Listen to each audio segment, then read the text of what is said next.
Hello friends, welcome back to my YouTube channel government job insiders. My name is Meenu Sharma और आज हम discuss करने वाले हैं जो हमारे बहुत से कैंडिडेट्स हैं जिन्होंने कैनरा बैंक का अप्रेंटिस का फॉर्म फिल किया है। सबसे पहले तो एक कुछ इशू है इसमें आप लोगों को कि यहाँ पे जो यूपी से कहीं-कहीं की जो है लिस्ट नहीं आई है।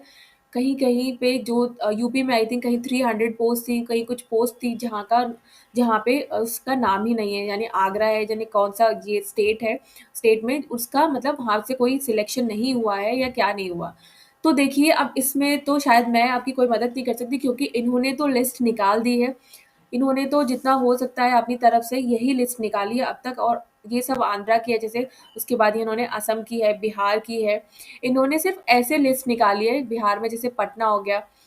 अब कहीं-कहीं शायद हरियाणा से नहीं हुआ है, ये दिल्ली की लिस्ट है, ये आपको मैं दिखाती हूँ।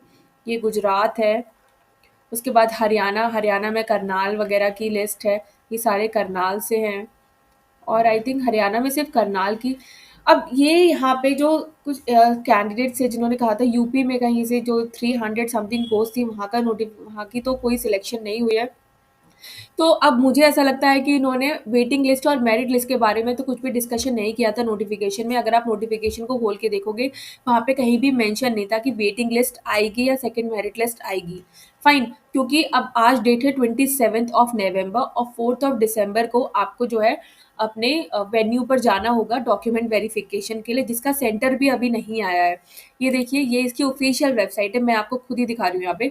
ऑफिशियल वेबसाइट पे अभी एज सच तो कुछ भी नहीं आया, बट इंटीमेशन लेटर जो होगा वो सब आपको आपके मेल पर ही आएगा। जैसे कि इंडियन बैंक का आपके मेल पर आया है ना? जैसे कि जिन कैंडिडेट्स ने इंडियन बैंक में फिल किया था उनका इंडियन बैंक का उनके मेल पर आया है, इसी तरीके से आपका भी आपके मेल पर ही इंटीमेशन लेटर आएगा।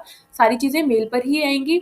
बाकी अगर कुछ वेबसाइट पे आता है तो मैं रेगुलरली चेक करती हूँ, मैं आपको इन्फॉर्म कर दूंगी।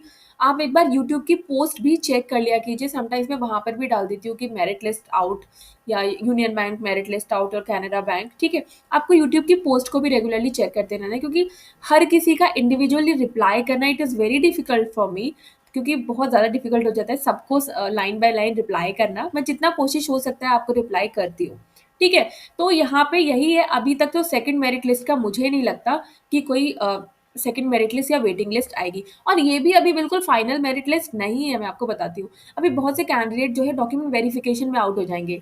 फिर लैंग्वेज प्रोफिशिएंसी टेस्ट भी होगा, इंडियन बैंक में भी होगा और आप में भी होगा, आपके कैनरा बैंक में भी होगा, दोनों में लैंग्वेज प्रोफिशिएंसी टेस्ट होगा।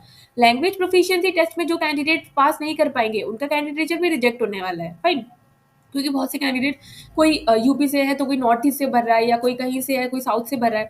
तो आपको वहाँ की लैंग्वेज में प्रोफिशिएंसी होनी चाहिए, आपको रीड करना आना चाहिए, राइट करना आना चाहिए, स्पीक करना आना चाहिए, दैट इज़ वेरी इंपॉर्टेंट। ये ज़रूरी नहीं है कि वो आपने 10th में या फिर 12th में आपने वो पढ़ी हो, फाइन, ऐसा इंपॉर्टेंट नहीं है, बट आपको वो आनी चाहिए। फाइन, आपको लिखना आना चाहिए, समझना आना चाहिए, बोलना आना चाहिए। तो अभी ये 2 चीज़ें अभी बाकी हैं, तो बहुत से कैंडिडेट तो अभी डीवी और लैंग्वेज प्रोफिशिएंसी टेस्ट में भी आउट हो सकते हैं। Fine, but second merit list आएगी वो मैं नहीं कह सकती, इसके बारे में आई एम नॉट श्योर क्योंकि अभी तक तो नहीं आई है। और कास्ट के सर्टिफिकेट्स का बहुत इशू है। तो देखिए, कास्ट के सर्टिफिकेट जो है वो आपका सेंट्रल से ही होना चाहिए, सेंट्रल का ही होना चाहिए, स्टेट का नहीं चलेगा। सेंट्रल लिस्ट में जो जो गैजेट ऑफिसर्स आते हैं, मजिस्ट्रेट आते हैं, आरओ आते हैं, तो उन सब का किसी एक का आपके उसमें साइन होना चाहिए। कास्ट का सर्टिफिकेट किस तरीके का होना चाहिए वो भी आपको मेल आ चुका है। कैनरा बैंक के कैंडिडेट्स जिन्होंने अप्रेंटिस का फॉर्म फिल किया है उनको मेल आया है, वहाँ पे सारे SC ST OBC PW person with benchmark disability का सर्टिफिकेट आपको वहाँ पे आया है। और अगर आपके पास पिछले साल का है, मतलब रीसेंट है आपके पास सर्टिफिकेट, तो आप उससे मैच कर लीजिए। अगर मैच कर रहा है तो आपको दोबारा बनवाने की ज़रूरत नहीं है एज सच, क्योंकि बार बार तो बनाने की कोई मुझे लगता नहीं बेनिफिट होता है। अगर आपके पास है रीसेंट का और वो सेम मैच करता है आपके उससे जो अभी इन्होंने आपको मेल किया है, तो एज सच आपको नीड नहीं है उसको बनवाने की, फाइन। और बाकी तो ऐसा कोई डाउट होना नहीं चाहिए। जो भी आपको मेल आएगा उसका इंटीमेशन लेटर भी आपको निकाल के रखना है, वो लेके जाना है। डॉक्यूमेंट्स क्या लेके जाने हैं वो सारी चीज़ें मैं आपको बता चुकी हूँ। डिग्री और प्रोविजनल डिग्री किसी के पास नहीं है तो भाई अब कुछ नहीं हो सकता, डॉक्यूमेंट वेरिफिकेशन में आप आउट हो जाओगे क्योंकि डिग्री ही नहीं है। वहाँ पे उन्होंने मेंशन किया है इधर आपके पास डिग्री हो, प्रोविजनल डिग्री सर्टिफिकेट हो, वो वहाँ पे चाहिए। कुछ एक भी होगा तो चलेगा, पर दोनों नहीं है तो आई डोंट थिंक सो कि चलेगा। अब वेरिफिकेशन के लिए चले जाइए, नो डाउट, बट वहाँ पे जाके क्या होने वाला है फिर वो आपको खुद ही देखना पड़ेगा, बिकॉज़ मुझे ऐसा लगता है कि अगर नहीं है तो वहाँ पे कैंसल ही होने वाला है। बाकी एज़ सच कोई डाउट हो तो आप मुझे कमेंट बॉक्स में लिख सकते हैं, क्योंकि मैं एज़ सच आपके यहाँ पे आपकी सारी प्रॉब्लम्स का जो सॉल्यूशन है वो कोशिश करती हूँ कि जल्दी से जल्दी निकाल पाऊँ। बाकी वीडियो अच्छी लगे तो चैनल को like, share, subscribe and bell icon button को प्रेस करना नहीं भूलिएगा। तब तक के लिए नमस्ते।